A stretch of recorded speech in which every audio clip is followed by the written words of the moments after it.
The rise of electronic forms of communication is taking a heavy toll on mail services worldwide. The US Postal Service is facing bankruptcy and could cut up to 200,000 jobs, while in the UK the government-owned Royal Mail is also shutting delivery centres and laying off staff.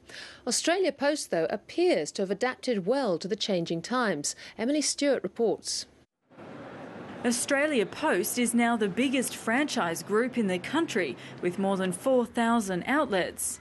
The organisation isn't planning to reduce any services here. Meanwhile, overseas counterparts are suffering because of struggling economies, the rise of the internet and huge cost increases.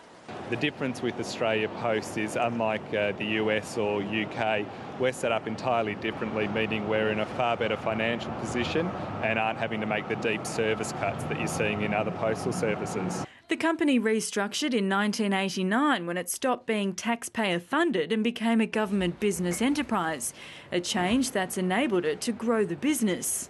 Australia Post currently controls around 40% of the total mail and courier market in Australia, and it's the largest operator in the industry. One of the biggest challenges Australia Post is facing is that people are sending fewer personal letters, and bills and fines are often paid online.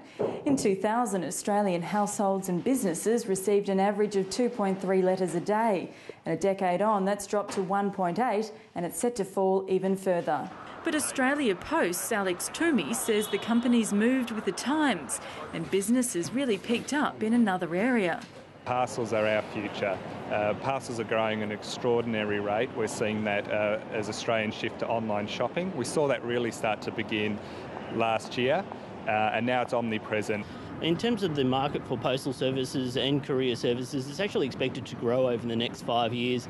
Australia Post says its in-store offer is vital too. It's the one part the community tell us they love. They want us to keep our post offices operating. So it's really important to us, and unlike the US Postal Service, we offer banking services, we offer passports. These services aren't available in the US.